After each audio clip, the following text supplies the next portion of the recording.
രാജ്യം നടുങ്ങുന്ന ഒരു വാർത്തയാണ് ഇപ്പോൾ പുറത്തു വരുന്നത്. ഒരു വമ്പൻ ഭീകരാക്രമണം നടന്നിരിക്കുന്നു. അതിൽ 24 പേർ മരിച്ചിരിക്കുന്നു, 24 ഹിന്ദുക്കൾ മരിച്ചിരിക്കുന്നു എന്ന റിപ്പോർട്ടാണ് പുറത്തു വരുന്നത്. ജമ്മു കശ്മീരിലാണ് ഈ ആക്രമണം നടന്നിരിക്കുന്നത്.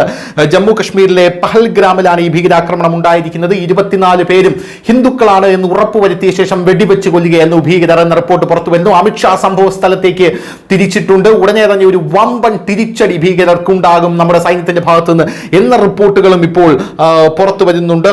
ജമ്മു കശ്മീരിൽ തീവ്രവാദികൾ വിനോദസഞ്ചാരികളെയാണ് ആക്രമിച്ചത് എന്നാണ് മനസ്സിലാകുന്നത്. അമിത്ഷാ ഇപ്പോൾ തന്നെ ശ്രീനഗറിലേക്ക് തിരിച്ചിട്ടുണ്ട് എന്ന സുപ്രധാനമായിട്ടുള്ള റിപ്പോർട്ടുകൾ പുറത്തു വരുന്നു.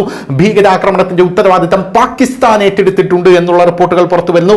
പാകിസ്ഥാൻ ആസ്ഥാനമായിട്ടുള്ള TRF ആണ് ഇത് ഏറ്റെടുത്തിരിക്കുന്നത്.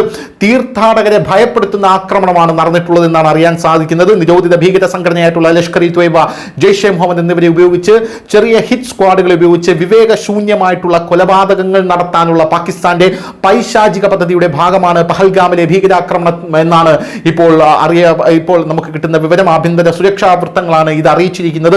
അമർനാഥ് യാത്രയ്ക്ക് മുമ്പുള്ള ഇന്നത്തെ ആക്രമണം തീർത്ഥാടകരെയും വിനോദസഞ്ചാരികളെയും തകർക്കാനും ഭീഷണി സൃഷ്ടിക്കാനും ഉദ്ദേശിച്ചുള്ളതാണ്. സേനാമാർഗത്തിലും സമാനമായിട്ടുള്ള ആക്രമണം നടന്നു എന്ന റിപ്പോർട്ടുകൾ പുറത്തു വരുന്നു. വമ്പൻ ആക്രമണം, രാജ്യം മുഴുവൻ നടുങ്ങുന്ന ആക്രമണമാണ് ഇപ്പോൾ ജമ്മു കശ്മീരിൽ ഭീകരർ നടത്തിയിരിക്കുന്നത്. ഇന്നത്തെ ആക്രമണത്തിന് ശേഷം TRFന്റെ ഹിറ്റ് സ്ക്വാഡായ ഫാൽക്കൺ സ്ക്വാഡ് വരും ദിവസങ്ങളിൽ കശ്മീരിൽ വലിയ വെല്ലുവിളി ഉയർത്താൻ സാധ്യതയുണ്ട് എന്ന റിപ്പോർട്ടുകൾ പുറത്തു വരുന്നു. എന്നാൽ ഇന്ത്യൻ സൈന്യം ഇപ്പോൾ ആരെയും തലയും മുറുക്കി ഇറങ്ങിയിരിക്കുകയാണ്. ഉടനെ തന്നെ ഒരു തിരിച്ചടി, ഇന്ന് രാത്രിയെങ്കിൽ രാത്രി ആ തിരിച്ചടി പാകിസ്ഥാനിലേക്ക് ഉണ്ടാകുമോ എന്നുള്ള ഒരു സൂചനയാണ് ഇപ്പോൾ നമുക്ക് ലഭിക്കുന്നത്. എന്തായാലും കശ്മീരിലെ തേജസ്വി സൂര്യ തദ്ദേശ സ്വയംഭരണ സ്ഥാപനങ്ങളുമായി ഏകോപിപ്പിക്കാനായി അങ്ങോട്ടേക്ക് പോയിട്ടുണ്ട്. PSC യോഗത്തിൽ പങ്കെടുക്കാൻ ഇപ്പോൾ അദ്ദേഹം കശ്മീരിൽ തന്നെയുണ്ട്. പഹൽഗാമിൽ ഇന്ന് രാവിലെ നടന്ന ദൗർഭാഗ്യകരമായിട്ടുള്ള ഭീകരാക്രമണത്തിൽ കർണാടകയിൽ നിന്ന് കുറച്ചു പേർക്ക് പരിക്കേറ്റതായി ഇവിടുത്തെ പ്രാദേശിക അധികാരികളിൽ നിന്ന് അദ്ദേഹത്തിന് മനസ്സിലായതായി അദ്ദേഹം മാധ്യമങ്ങളോട് പറയുന്നുണ്ട്. നിർഭാഗ്യകരമായിട്ടുള്ള ആക്രമണത്തിൽ ദുരിതം അനുഭവിക്കുന്ന എല്ലാവർക്കും സാധ്യമായ എല്ലാ സഹായവും ഇന്ത്യൻ സർക്കാരും ഇവിടുത്തെ സർക്കാരും നൽകുമെന്നാണ് അദ്ദേഹം പറയുന്നത്. പോരാത്തതിന് ജമ്മു കശ്മീരിലെ പഹൽഗാമിൽ നടന്ന ആക്രമണത്തിൽ 24 പേരാണ് കൊല്ലപ്പെട്ടതായിട്ട് നമുക്ക് വിവരം ലഭിക്കുന്നത്. വിനോദസഞ്ചാരികൾക്കായി അനന്തനഗർ പോലീസ് 24/7 അടിയന്തര സഹായ കേന്ദ്രം സജ്ജമാക്കിയിട്ടുണ്ട് എന്ന റിപ്പോർട്ടുകൾ പുറത്തു വരുന്നു.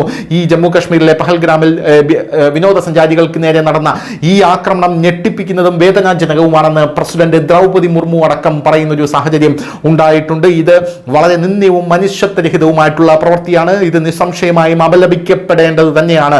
നിരപരാധികളായ പൗരന്മാരെ ഈ സാഹചര്യത്തിൽ വിനോദസഞ്ചാരികളെ, ഭക്തരെ ആക്രമിക്കുന്നത് തികച്ചും ഭയാനകവും മാപ്പർഹിക്കാത്തതുമാണ് എന്നാണ് ഇപ്പോൾ കൃത്യമായി ദ്രൗപദി മുർമു അടക്കമുള്ളവർ പറയുന്നത്. എന്നാൽ ആക്രമികൾ എങ്ങനെയാണ് അവിടെയുള്ള വിനോദസഞ്ചാരികളെ കൊന്നൊടുക്കിയത് അല്ലെങ്കിൽ ഭക്തരെ കൊന്നൊടുക്കിയത് എന്ന റിപ്പോർട്ട് നമ്മൾ തേടുമ്പോൾ പഹൽഗാമിൽ വിനോദസഞ്ചാരികളെ വെടിവെക്കുന്നതിന് മുമ്പ് തീവ്രവാദികൾ ഐഡന്റിറ്റി സ്ഥിരീകരിച്ചു. ഒരാൾ പോലും മുസ്ലിം അല്ല എന്ന് സ്ഥിരീകരിച്ച് എല്ലാവരും മറ്റു മതത്തിൽ വിശ്വസിക്കുന്ന ആൾക്കാരാണെന്ന് സ്ഥിരീകരിച്ച ശേഷമാണ് വെടിവെച്ചത് എന്ന റിപ്പോർട്ടുകളാണ് ഇപ്പോൾ പുറത്തു വരുന്നത്.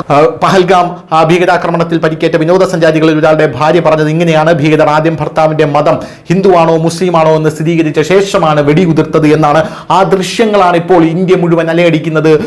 മരിച്ച ഭർത്താവിന്റെ അടുത്ത് ചമ്രം പൂട്ടിയിരിക്കുന്ന ഭാര്യയുടെ ദയനീയമായിട്ടുള്ള ദൃശ്യങ്ങളാണ് ഇപ്പോൾ രാജ്യമെമ്പാടും ചർച്ച ചെയ്തുകൊണ്ടിരിക്കുന്നത്. പഹൽഗാം ആക്രമണത്തിൽ ഗുജറാത്ത്, കർണാടക, തമിഴ്നാട്, ഒഡീഷ എന്നിവിടങ്ങളിൽ നിന്നുള്ള പ്രദേശവാസികളല്ലാത്ത എല്ലാവരെയും തീവ്രവാദികൾ ലക്ഷ്യമിട്ടതായി റിപ്പോർട്ടുകൾ സൂചിപ്പിക്കുന്നു. അപ്രതീക്ഷിത സംഭവവികാസങ്ങൾ കാരണം ഭീകരാക്രമണ സ്ഥലത്തിന് സമീപമുള്ള നിരവധി വിനോദസഞ്ചാരികൾ ശ്രീനഗറിലേക്ക് മടങ്ങുകയാണ് എന്ന റിപ്പോർട്ട് പുറത്തു വരുന്നു. കുറഞ്ഞത് 4 തീവ്രവാദികളെങ്കിലും സാധാരണക്കാർക്ക് നേരെ ഈ ഇത്തരത്തിലുള്ള ആക്രമണം നടത്തിയെന്ന റിപ്പോർട്ട് പുറത്തു വരുന്നു. കർണാടകയിൽ നിന്നുള്ള വിനോദസഞ്ചാരികളാണ് ഇതിൽ കൂടുതൽ അകപ്പെട്ടത് എന്ന് നമുക്ക് മനസ്സിലാക്കാൻ സാധിക്കുന്നു. മറ്റ് സ്ഥലങ്ങളിൽ നിന്നുള്ള വിനോദസഞ്ചാരികളുമുണ്ട്. ധാരാളം പേർക്ക് പരിക്കേറ്റിട്ടുണ്ട് എന്ന റിപ്പോർട്ടുകൾ പുറത്തു വരുന്നു. എന്തായാലും വലിയ രീതിയിലുള്ള ഒരു പ്രശ്നമാണ് നമ്മുടെ രാജ്യം ഇപ്പോൾ അഭിമുഖീകരിച്ചുകൊണ്ടിരിക്കുന്നത്. ഉടനെ തന്നെ ഒരു തിരിച്ചടി ഉണ്ടാകാം എന്നുള്ള കാര്യത്തിൽ ഒരു സംശയവും വേണ്ട. News desk, news India Malayalam.